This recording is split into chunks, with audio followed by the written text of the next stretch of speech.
I'm in the Artesprix booth. This is sublimation painting. So these paints, you can use them with your sublimation machine. She has some colors laid down here. Is this regular paper or is it special paper? You can use copy paper. We are actually using mixed media paper today because it is a paint, so it is a little bit wet. Okay. You can still use copy paper if you wanted to, you just don't want to have as much on there. Gotcha. So okay. Today's project, we are just going to do an ombre effect type of, but you can really do anything. You can mix the colors, you can water them down and have a watercolor, that kind of thing. So it's really whatever you want to do. And I'm just going to use some of these inks that Artesprix paints. Just take some yellow, and you really don't need a whole lot of it. You're just going to cover. Anything you leave white is going to remain white. Okay. So I'm just going to take some orange in here and just going to mix it together. And so you could like do a painting on here and then apply it to whatever.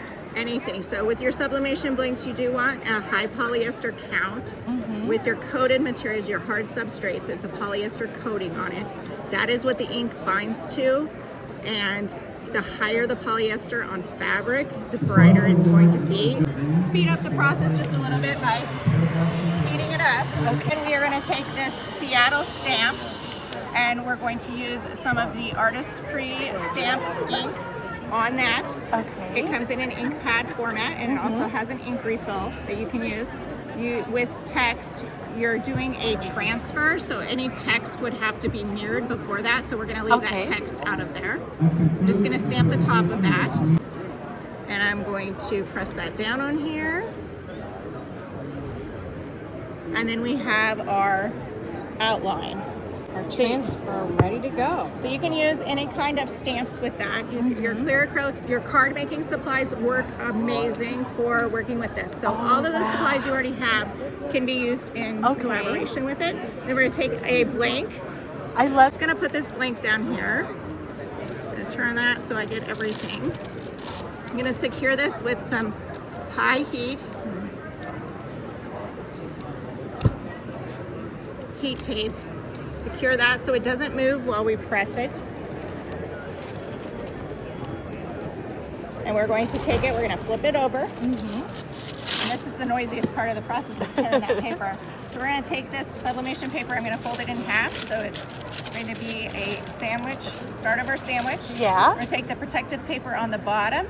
We're going to place this in here with our blank down and the print on top. So the heat is going to hit it first. Okay. We're going to put the protective paper over top of it, put it in our heat press for 60 seconds at 400 degrees. How exciting. Yes, and once it's done, there's no sealing, there's no prep to this blank because this blank was designed for sublimation. Okay. It has a polyester coating on it, and that's why we don't need to do anything to it because we're using it for its intended purpose. So anything that's a hard surface blank, you're going to search for sublimation XYZ. Gotcha. Sublimation mug, sublimation coaster, sublimation keychain. But then when it comes to fabric, you have more options as far as like being specifically made for that. So for example, this is just plain ribbon. Most ribbon is 100% polyester. When you're walking down the ribbon aisle, you see all the ribbons and all the different designs. That's sublimation from a sublimation printer. So with our products, you can just keep white ribbon on hand and use all your paper crafting supplies, maybe to match the wrapping paper. You can use grosgrain, you can use satin. As long as it's 100% polyester, you can make your own personalized ribbon. So it's very hot. So this is our project mat. It's designed to be used with the handheld easy presses because the mats that come with them are meant for like heat transfer vinyl. This is 90 seconds, so we want to protect our work surface 400 degrees. So we're just going to do a reveal. And it's very hot, so let it cool. It's so glossy. Look at that.